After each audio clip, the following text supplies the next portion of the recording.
Sa Mobile Legends guide na ito, pag-uusapan natin lahat ng tungkol kay Cho. Malalaman mo dito lahat ng skills, tips and tricks, tsaka kung bakit yun yung combo na dapat mong gawin.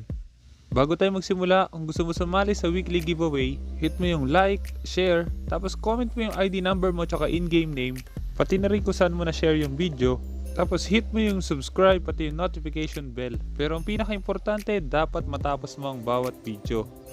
Okay? Let's go!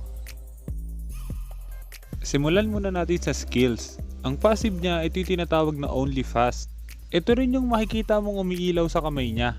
Kapag umiilaw yung kamay niya, yung next basic attack niya is 200% yung damage. Makikita mo dito na mas malaki yung damage kapag meron siyang passive.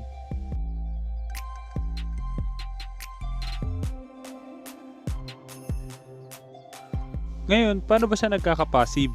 Every 8 yards na nilalakad ni Cho, magkakaroon siya ng passive. Ganito kalayo yung 8 yards.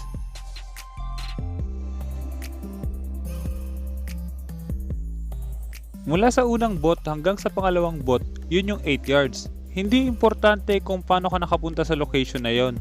Kahit na gamitin mo yung skills niya para maka 8 yards, okay lang. Magkakaroon ka pa rin ng passive. Maliban doon, hindi lang siya sa straight line. Kahit nasa kalahati ka lang tas bumalik ka, magkakaroon ka pa rin ng passive. Or kahit paikot-ikot ka lang sa kalaban, magkakaroon ka ng passive. Yun yung dahilan kung bakit hindi ka dapat huminto sa isang location kapag gumagamit ka ng Cho. Lalo na kung meron kang kalaban na inaatake. Kaya mapapansin nyo lahat ng Cho users naglalakad sila habang nagbe-basic attack. Maliban sa double damage, meron din yung 80% slow.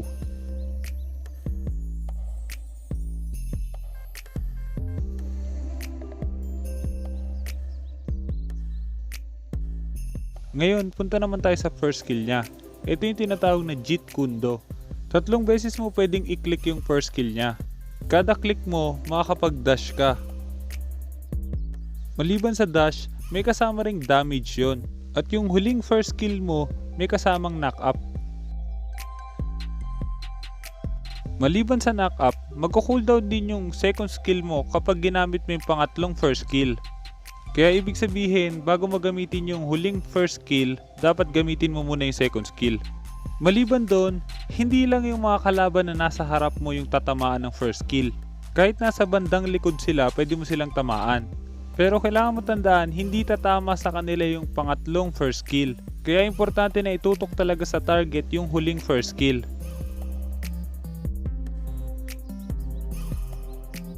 Maliban doon, hindi lang isa ang pwede mong tamaan sa first skill.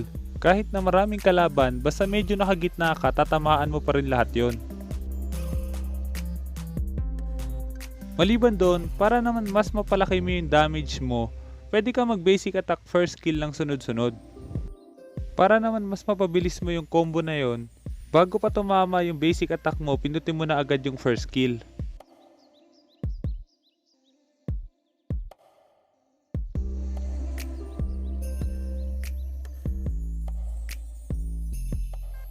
Yan din yung dahilan kung bakit bagay sa kanya yung item na binubuan ng Azure Blade. Pwedeng Endless Battle o kaya Thunder Belt. Bagay sa kanya yan kasi tuwing nagpa-first skill siya tapos basic attack, merong kasamang true damage.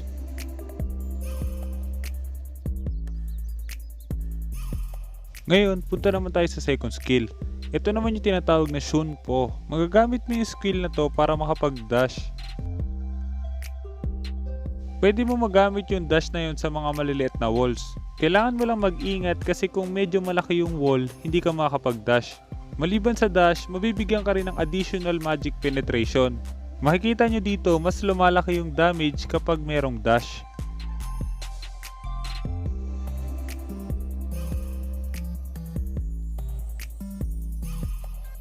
Maliban doon, makikita mo rin kung gaano katagal yung additional physical pen na yon.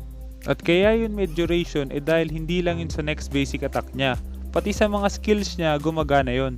Makikita nyo dito na mas lumaki yung damage ng first skill kapag meron pang buff ng second skill. Maliban doon, isa pang kinaganda sa second skill niya, kaya mo mag-dodge ng crowd control skills. Makikita mo dito dapat may stun na ako ng Eudora pero na-dodge ko yon dahil sa second skill. Pero kailangan precise or sakto yung timing mo. Kasi kung hindi sakto yung timing mo, may stun ka pa rin. Bago natin ituloy yung video, gusto ko munang i-shoutout si JC Gaming. Kung sino ang pinakaunang mag-comment sa bawat video, siya yung i-shoutout natin next video. Kaya hit mo na yung subscribe pati yung notification bell. At wag mo rin kalimutang i-share yung video na to para makatulong pa tayo sa iba. Ngayon, punta naman tayo sa ultimate niya. Ito yung tinatawag na The Way of Dragon. Isa lang yung kayang tamaan ng ultimate niya, pero kaya niyang sipain yung isang kalaban papunta sa isang location. May mga wall na kaya mong patagusin yung kalaban, pero kung masyadong makapal yung wall, hindi mo sila mapapatagos. Maliban doon, kung ayaw mo namang lumayo yung kalaban, pwede mong i-double click agad yung ultimate mo. Isa pang kailangan mo tandaan sa ultimate niya, hindi mo dapat to basta-basta lang pinipindot. Hanggat maaari dapat i-drag mo to papunta sa target mo. Makikita mo dito kung sino yung merong kulay pulang mark, sila yung target mo. Importante to para magamit mo ng maayos yung ultimate mo. Kung hindi mo idadrag yung ultimate at basta mo na lang pipindutin, hindi mo matatarget kung sino yung dapat mong sipain. Importante din na huwag ka masyadong nakadikit sa kalaban. Hanggat maaari dapat meron kang konting distansya. Maganda gawin mo pa rin to kahit isa lang yung target mo para masanay ka. Ngayon, punta naman tayo sa mga tips and tricks, pati na rin yung combo at bakit yun yung dapat mong gawin. Unahin na natin yung tip sa passive niya. Makikita mo dito, pagtapos ka gamitin yung 4 na skill, meron na ulit akong passive. Ibig sabihin, kaya mo gamitin ng 2 beses yung passive niya kapag ginamit mo yung first skill tsaka second skill mo. Kung titingnan natin ulit, pagtapos mo mag second skill, gamitin mo yung passive, tapos ubusin mo yung first skill mo, tapos second skill ulit, tapos passive ulit. Hindi lang sa first skill at second skill, pwede mo rin gawin sa ultimate yon. Pag ginamit mo yung passive bago ka mag-ultimate, yung dulo ng ultimate mo, magkakaroon ka na ulit ng passive. Kaya pagkatapos mo mag-ultimate, dapat mag-basic attack ka. Ngayon, kung pagsasamahin mo yung 2 combo na yon, pwede ka makahit ng 3 passive mo.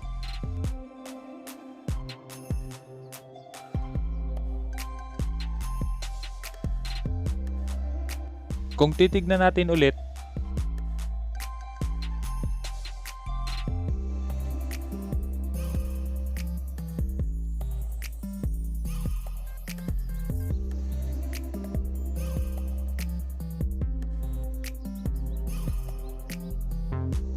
pero hindi ibig sabihin kailangan nyo gawin lagi yon. Ang importante lang, kailangan magamit nyo yung passive nyo. Pagdating naman sa pagsisipa sa kalaban pabalik, isa lang yung sikreto. Kailangan nyo lang gawin, paglapit nyo sa kalaban, mag-basic attack kayo para mas slow, tapos gumamit kayo ng isang dash, pwedeng first skill o kaya second skill bago nyo i-kick. Kung medyo malayo naman yung kalaban, pwede ka mag first skill, second skill, basic attack, tapos first skill ulit bago mag-kick. At kung tingin mo makakatakas pa yung kalaban sa ultimate mo, pwede mo gamitin ulit yung first skill mo pagkatapos mag-ultimate. Marami kang pwedeng gawing tricks pagtapos mo gamitin yung ultimate niya. Pero kailangan nga lang mabilis yung kamay mo tsaka hindi ka dapat magdalawang isip. Ito yung iba't ibang tricks na pwede mong gawin, pero kailangan mo pa rin siyang praktisin. Maganda tong ultimate plus first skill katulad sa ginawa kong combo kanina. Para kung sakaling may pantakas pa yung kalaban, yung huling first skill na yung gagamitin mo.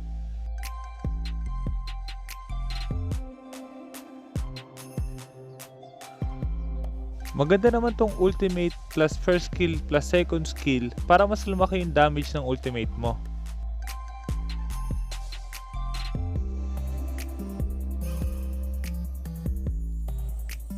Kung gusto mo naman ng konting tricks, pwede mong gamitin yung ultimate plus emote.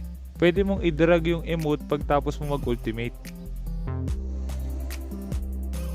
Ganun din sa recall, pero kailangan mo talaga ng mahabang practice para magawa to.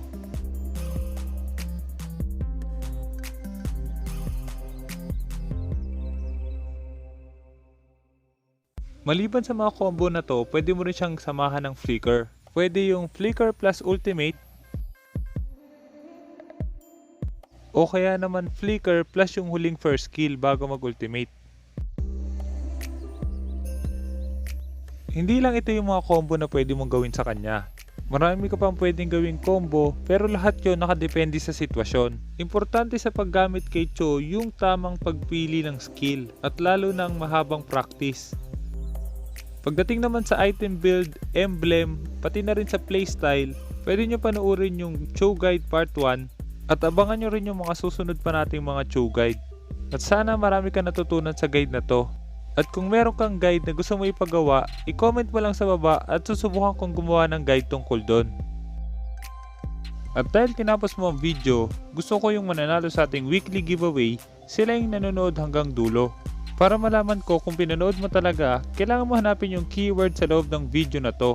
I-comment mo yung keyword plus yung ID number tsaka in-game name mo pero hindi mo dapat dito i-comment.